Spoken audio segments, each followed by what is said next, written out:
Estimadas irmãs, irmãos, muito bom dia, muita paz, sejam bem-vindos. A reencarnação é um dos princípios básicos da doutrina espírita. Os outros são Deus, sobre quem, sobre que o entendimento nosso é muito pouco ainda, para a compreensão mais plena, a existência do espírito não como algo sobrenatural, mas como um dos elementos, a parte inteligente da criação, e um aspecto importante, a permanência dos espíritos. Então, os espíritos foram criados por Deus para uma trajetória infinita, o que nos conforta muito, porque, sendo nós não algo especial na criação, mas criaturas normais, momentaneamente encarnados, na condição de espíritos somos indestrutíveis, porque Deus quer assim. A pluralidade dos mundos também é outro princípio básico da doutrina, e a pluralidade das existências, que combina ou é sinônimo de reencarnação. A reencarnação já fazia parte ou faz parte da história da humanidade desde muito. Os hindus, os egípcios, acreditavam em encarnação.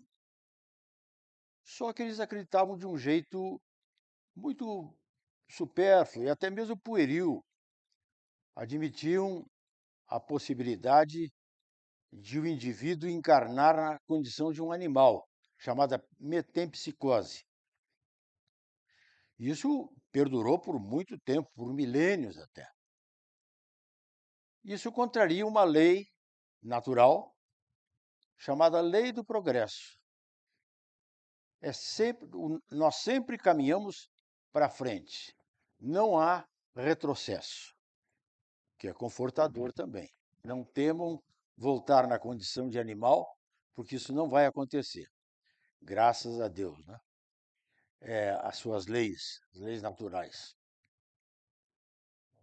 Depois veio os hebreus entendiam a possibilidade de uma ressurreição. Eles chamavam ressurreição. Uma ressurreição, a conotação dela é para o indivíduo que morre e ressuscita, na condição, usando aquele mesmo corpo. Eles vagamente entendiam a, a, a reencarnação.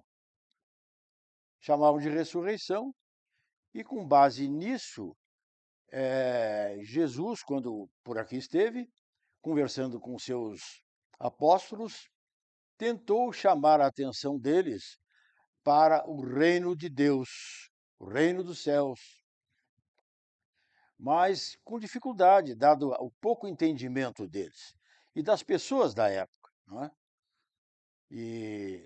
Mas o Nicodemos, que era um senador romano, um fariseu, os fariseus eram muito presunçosos da chamada lei que eles defendiam. Ele procurou Jesus à noite para inquiri-lo. Aí elogiou Jesus, disse que entendia que Jesus tinha vindo da parte de Deus, porque se não fosse assim, ele não tinha tanto saber, tanto entendimento, mas que ele não entendia como um indivíduo podia nascer de novo. Seria na condição de homem, porque uma vez morto, como o indivíduo voltaria para o ventre da mãe? Passado um tempo, ele se desfaz, todos nós sabemos que é assim, é tragado pela terra, e como ele voltaria a entrar no ventre da mãe. Aí Jesus disse que era preciso nascer de novo. Nascer de novo na condição segundo a carne, segundo o espírito. Segundo a carne, mas já num outro corpo. Mas Jesus antes chama a atenção dele. Mas como?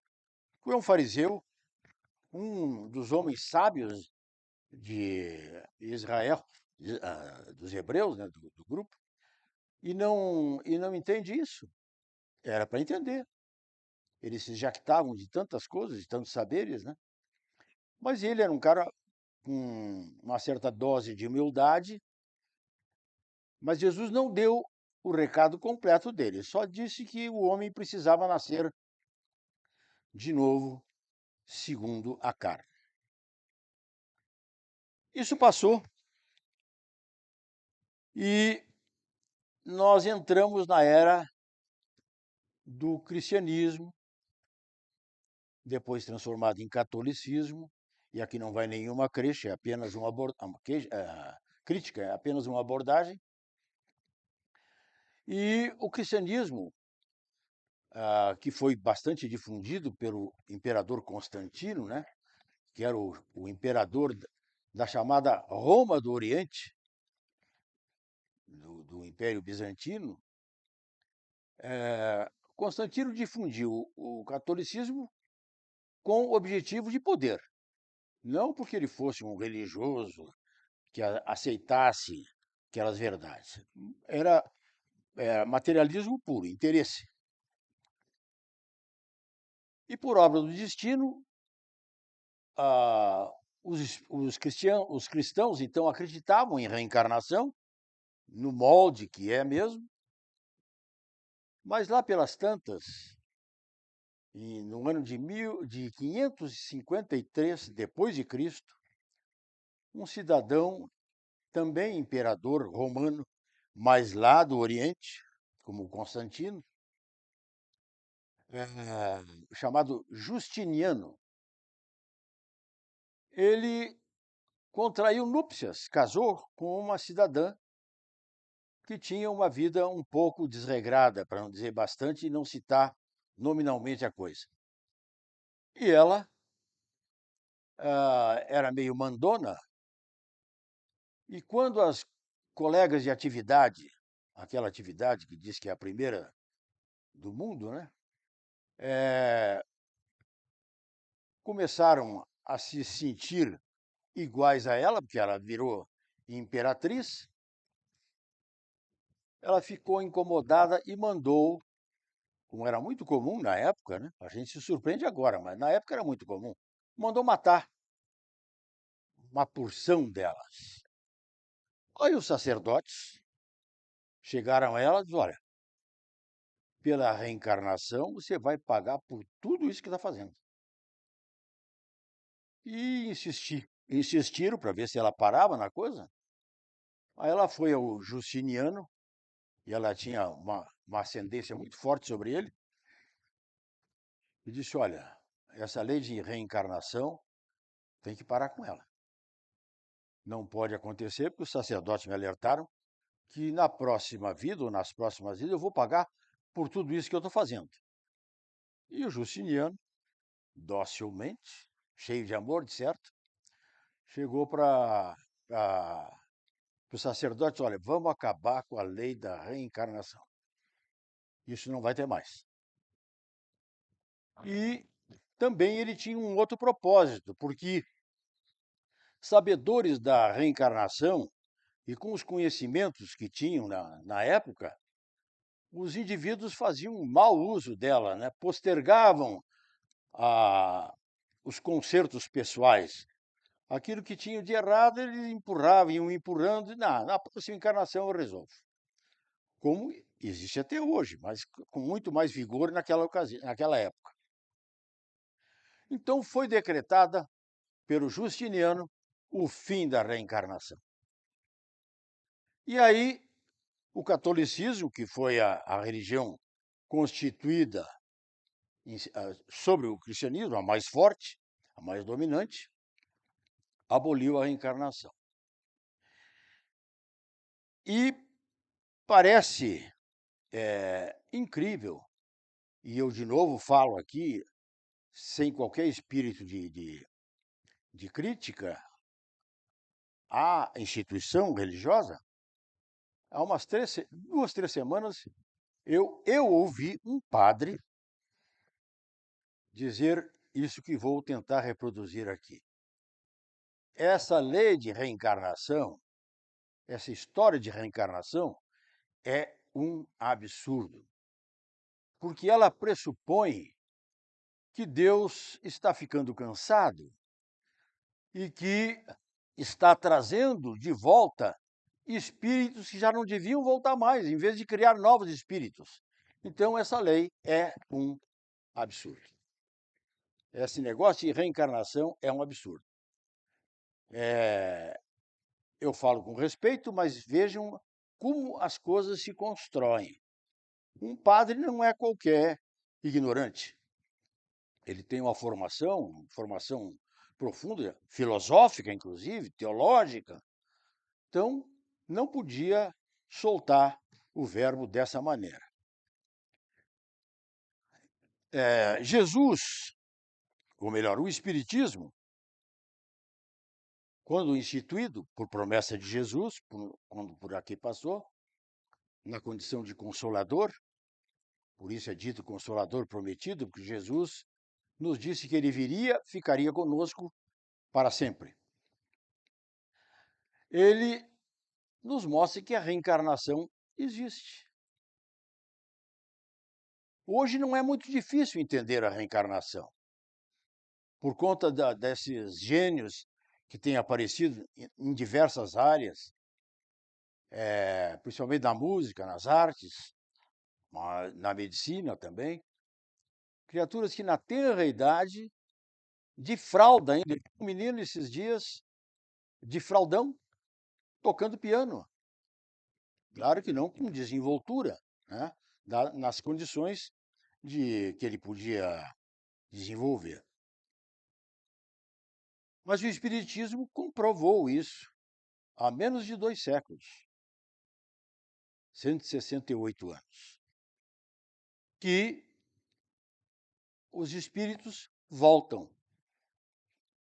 que os espíritos fazem esse trabalho, tem que fazer, não são eles que fazem o trabalho é feito naturalmente, não é?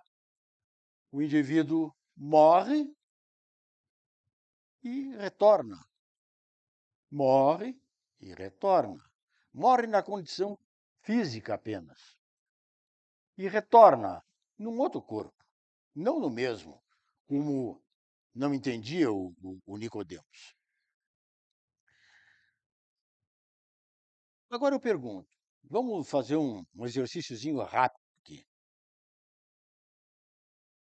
O materialismo imagina que nós, morrendo, acabamos.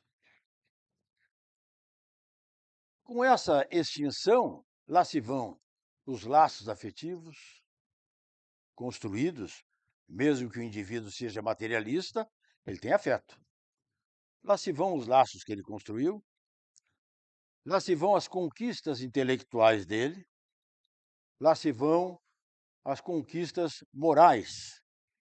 Ou seja, o patamar em que ele estava se dissolve, cai no nada.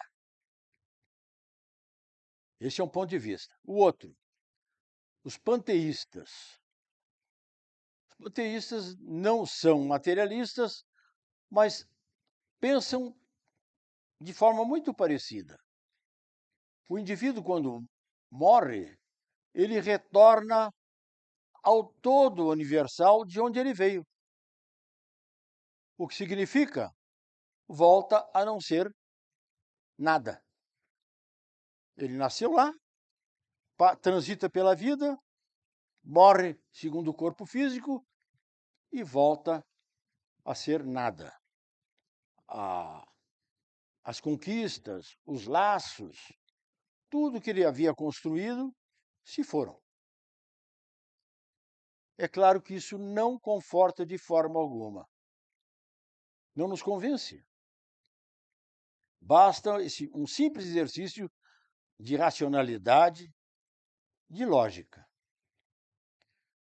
O outro aspecto, que envolve várias religiões, é que o indivíduo morre, segundo o corpo físico, e retorna para uma condição que é imutável.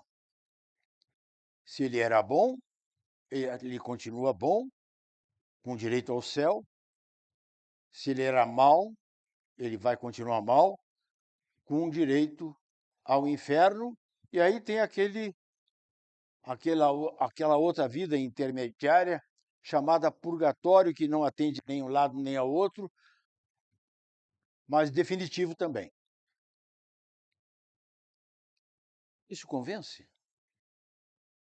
Quer dizer, a pessoa, todos nós temos um tanto de vida, um tanto de anos de vida. Tá? Terminado esse tanto, o indivíduo, que é maior ou menor, nunca é igual, a crianças recém-nascidas que não tiveram tempo de nada, que morrem. A vida delas está carimbada, selada naquela condição. Isso não convence ninguém. Sem considerar essa história de céu e inferno, que é uma bela de uma fantasia. Não é? Céu e inferno somos nós que construímos e está presente em nós agora mesmo, dependendo das nossas ações, do que nós sejamos. E aí vem o Espiritismo para complicar a coisa, com a tal da reencarnação. Reencarnação, mas o que é isso? Como é que pode? Mas vejam o que a reencarnação nos traz. Nada definitivo. Nós transitamos pela vida por um período que corresponde a conquistas nossas, a um traçado, a um projeto. Não é por acaso que a gente está aqui, e nem na condição que está. E aí se volta à condição de espírito, mas o bom vai continuar sendo bom e melhorando até, e o mal não vai continuar sendo mal, porque a lei de progresso faculta ele, e até certo ponto empurra ele para a progressão, para a melhoria, que começa no intelectual, até ele se convencer da necessidade de se moralizar, de se melhorar, de se espiritualizar, de melhorar o seu padrão vibratório. E isso é uma lei inquestionável. Não cabe a nós discutirmos como a mulher do Justiniano e ele próprio resolveram. É uma lei inquestionável, é lei natural, é lei de Deus. É graças a ela que nós estamos nesse patamar em que estamos hoje. Os espíritos superiores dizem que nós já tivemos centenas de milhares de encarnações. Vamos considerar por baixo, centenas, 100 mil encarnações. Para cada uma delas, vamos colocar uma média aí de 25 anos, que é considerado uma geração. E vamos considerar também, na condição de espíritos desencarnados, que a gente fique por lá 25 anos, o que não é correto, é muito variável e não há um padrão também. Isso dá, meus amigos, para a nossa vida em espírito 5 milhões de anos. Então, belisquem-se, toquem-se, porque cada um de nós, embora queiramos permanecer jovens o mais tempo possível, já temos 5 milhões de anos na condição de espíritos. E como é que a coisa aconteceu? Deus nos criou absolutamente ignorantes de tudo. Os espíritos superiores nos dizem que a nossa evolução partiu do átomo, que é um nada, e progride à condição de anjos, de arcanjos. E a reencarnação vem como uma demonstração clara da justiça de Deus, que quer que todos progridam, que não quer ninguém perdido, que o mal, a criatura mais intrinsecamente má, tem também direito ao progresso, à evolução. Então, está escrito no frontispício de algumas obras da codificação a comprovação disso, uma espécie de lema que o Kardec nos deixou. Nós vivemos sobre a seguinte condição: nascer, viver, morrer. Renascer ainda, progredir continuamente. Tal é a lei. Um outro cidadão, chamado Antônio Joaquim Freire, não por acaso um português, um médico português espírita, veio depois de Kardec, claro. Ele dizia o seguinte: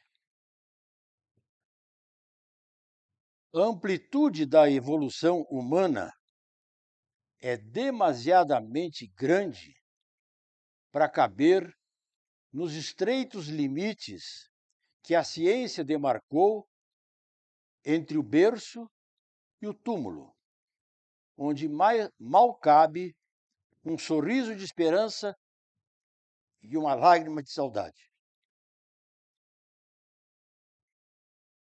Como que a vida caberia num espaço tão curto?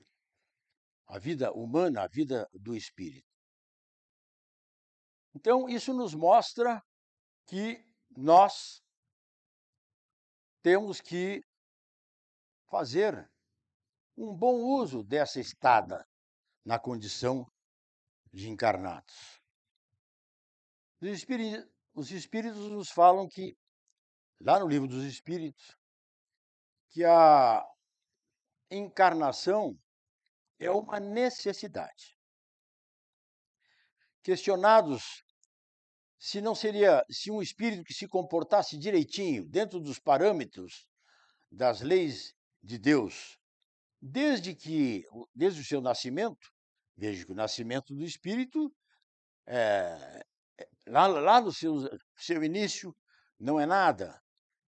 Depois passa a ser instintivo, para depois despertar a inteligência, e daí a intuição, a moralidade, a melhoria de cada um. Isso é um vagar. Não é? A humanidade, nós, mesmo na condição de espírito, transitamos por infância, juventude, idade adulta, não dos mesmos parâmetros de quando estamos encarnados, mas a progressão humana, a progressão espiritual humana, transita vagarosamente dentro desses 5 milhões de anos por tudo isso. O espírito vai progredindo, não é? De encarnação em encarnação. Então, os espíritos dizem que a encarnação é uma necessidade. Aquele que, hipoteticamente, vivesse dentro dos parâmetros, tudo certinho, não iria deixar de encarnar, porque é na encarnação, na vida material, que o indivíduo vai ser testado para ver se ele está no ponto mesmo. Porque o céu, meus amigos, mesmo esse céu utópico que que muitas pessoas ainda almejam, não vai ser conquistado numa boa, como se diz. Tem que ser conquista mesmo. E conquista, a gente sabe pela vida, mesmo a vida material, ela é custosa. Ela exige lágrimas às vezes, dores. E a encarnação não foge disso. Estamos num mundo de expiação e provas. Segundo degrau da escala evolutiva dos mundos, estamos passando por um mundo de regeneração. No atual, a maldade ainda vigora. No de regeneração, haverá maldade ainda, só que a bondade começa a superar. Depois vem outros mundos tendendo para a sublimidade, para os mundos de espíritos puros, como se diz, espíritos mais elevados. Mas a prova, a passagem pela vida material é uma necessidade. Não adianta a pessoa renegar a reencarnação, não adianta espernear, não adianta querer perder tempo deixando para se consertar. Quer dizer que não adiante, algum progresso sempre haverá. Se consertar em outra encarnação, porque nessa já não dá mais, pois dá. Até o último instante é importante a pessoa tirar o melhor proveito da encarnação. O Espiritismo é categoricamente contrário à chamada eutanásia, que significa cortar o sofrimento do indivíduo que está ali penando, não é? O pessoal em volta, principalmente os parentes mais próximos, se condoendo pelo sofrimento, e autorizam que se corte a. O Espiritismo é contra, por quê? Até o último instante da vida pode ser tocado pelo chamado arrependimento, para na próxima encarnação ele partir daquele ponto de progresso. Sabemos que, e alguns questionam isso, por que a pessoa, se é que viveu assim tanto tempo, passou por tantas mil reencarnações, quando aporta nessa vida, não traz aquilo que ela conquistou bem marcado em si. Por quê? Não seria melhor? Não daria um atalho tão muito grande no seu progresso? Aí há outras implicações.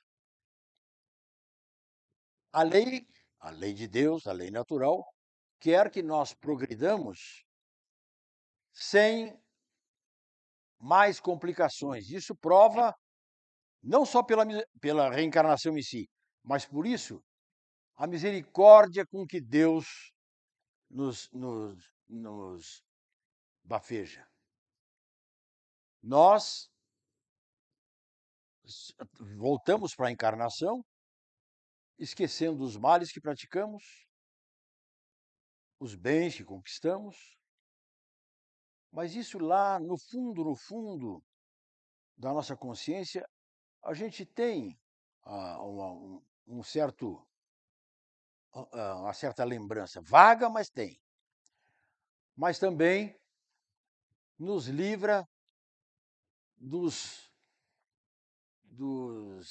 obstáculos que a reencarnação nos traria convivendo com pessoas que foram nossos inimigos, contra quem praticamos o mal, ou de quem recebemos o mal. Imagine só, o indivíduo convivendo numa mesma família, com pessoas que foram flagrantemente seus algozes em outra vida. Um baita obstáculo que isso significaria. Então, na sua imensa sabedoria, que é inquestionável, Deus nos priva desses males para que a gente recomece. Claro que não no mesmo nível, claro que não da estaca zero, com tudo aquilo que nós já adquirimos em inteligência e moralidade. E a partir daí, progridamos. Claro que aquela semeadura mal feita vai ter que ser colhida. O Chico Xavier dizia numa frase bem, não sei se vou conseguir reproduzir, que a semeadura é livre, mas a colheita é obrigatória. Há maldade nisso? Claro que não. Como é que o indivíduo acha que, e há poucos dias também eu ouvi alguém falar isso, que o bom da religião dele é que ele cometia tantos pecados durante a semana, tantas maldades, não inconscientes, conscientes mesmo, mas lá no final de semana ela se confessava e voltava a estaca zero. Tudo partindo do novo. É incompreensível que isso, sabe? Vai ter que colher. É evidente isso. Tá? Não é maldade da lei de Deus, é uma colheita obrigatória. Simplesmente isso. Plantou o bem, vai colher o bem. Plantou o mal, vai colher o mal. Até aprender como comportar-se. Algumas pessoas não gostam da encarnação. Eu não acredito nessa história de encarnação, como se isso fosse resolver o problema da lei. Não é? Como se ela, por não acreditar, do alto da sua presunção, fosse resolver uma lei natural, uma lei de Deus. Por que, que ela não acredita? Eu ouvi dizer que nessa história de reencarnação eu posso vir numa outra família que não a minha. E eu amo de paixão a família. Quero também aos meus. Os laços que nos unem são muito, muito fortes. E eu não quero me desfazer deles. Então, não acredito na reencarnação. Só que ela não está no mundo sozinha ou sozinha com a sua família. Nós estamos no mundo de convivência. Convivência social, convivência do trabalho, convivência familiar mesmo. E aí nós plantamos, às vezes sem querer, mas às vezes querendo, o bem e o mal. E essas pessoas, para aquelas ah, contra quem nós praticamos o mal, terão que ser ressarcidas de alguma maneira. E a natureza, ou a lei de Deus, a lei natural, lá pelas tantas, faz com que a pessoa vá conviver com aqueles que foram os seus algozes, no seio familiar. As pessoas idealizam a família, né? É bonito isso. E é um chamamento para o bom, para o belo, para o sublime. Mas as famílias, nós todos sabemos como são as famílias. Lá convivem pessoas diferentes, sem chegar a antagonismos fortes, mas lamentavelmente reconhecendo que há, não é? Dentro de famílias, pessoas que se agridem, pessoas que se matam, pessoas que são adversárias ferrenhas, pessoas que não querem nunca mais ver um ao outro. E por que isso? É a reencarnação trazendo a oportunidade de uma reconstrução, de um acordo. Então, a lei de Deus nos faculta que nós, seja na com a convivência social, de trabalho, na convivência familiar, reconstruamos as nossas vidas, nos reconciliemos com os nossos inimigos. Imagine só o quanto de misericórdia existe na reencarnação. Como ser contra a reencarnação? Não tem lógica.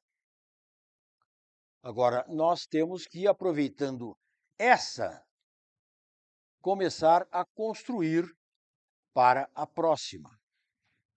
De que maneira? Fazendo o bem. Nós nascemos com a obrigação de fazer o bem. Por quê? Nós temos um passado.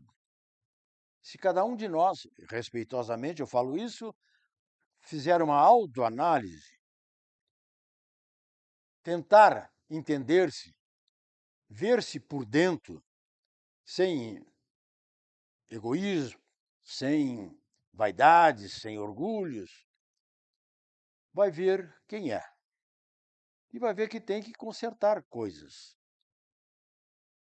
Além disso, o Espiritismo nos diz que numa encarnação, nós não pagamos todos os nossos débitos, mesmo que a gente entre com o pé direito, como se diz, e ande certinho naquela encarnação, nós não vamos saldar todos os débitos. São muitos. Débitos frutos da nossa ignorância. Nós estamos nos construindo, não é? Não vamos nos derrotar também porque somos devedores. Somos devedores, pronto. Tentemos pagar. E para melhorar isso, nós temos que aproveitar esta encarnação, tanto quanto possível, para a nossa reconstrução. É uma baita de uma misericórdia. A misericórdia de Deus que nos envolve. E qual será o propósito de Deus? Nos construindo para uma vida que não vai ter fim?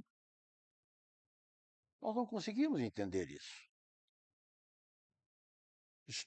Estamos sujeitos à lei de Deus, inquestionável. Então, o negócio é não resmungar muito, não espernear demais, não é? Acatar as dores, acatar as expiações. As dores provêm, ou melhor, as expiações provêm das más escolhas ou procedimentos que tivemos em outras vidas. E aí, volto a informar, nem todas as cobranças serão feitas, porque nós não conseguiríamos pagar tudo. Por isso que Jesus diz que o jugo dele é leve. Não vai cair tudo de uma vez só. Ninguém vai sucumbir diante das dores, fruto das suas plantações, das expiações, não é? E as dores vêm como forma de teste para ver se a gente está em condições de progredir. Não para dar satisfação para os outros. Estou progredindo, melhorei hoje. Mas para si mesmo. O importante é isso. O Kardec diz que se conhece o verdadeiro espírita, sem pretensão nenhuma, pelos esforços que faz para cada dia ser melhor do que no anterior. Ele ser melhor do que ele mesmo, não ser melhor que os outros. Então, a reencarnação é uma verdadeira dádiva, a compreensão dela, não é? E aí, as pessoas às vezes equivocadas pensam que porque nós devemos rezar, e Jesus nos recomendou isso, né? Vigiai e orai, devemos orar. Com a oração, elas conseguem melhorar a sua situação. E elas vão orar quando aparecerem as dores. Mas aí, se nós entendermos que as dores não vêm por acaso, elas vêm por uma necessidade de reconstrução, uma necessidade de aprendizado, o indivíduo, na hora que a dor aperta, ele apela para que a dor saia dele, não aconteça com ele, que não é o momento, mas não é ele que escolhe. Ou melhor, às vezes até foi ele que escolheu, antes de nascer. Porque as pessoas podem programar a sua reencarnação. Quando, a partir de um certo nível de padrão vibratório, de moralidade, o indivíduo pode escolher opinar na sua programação.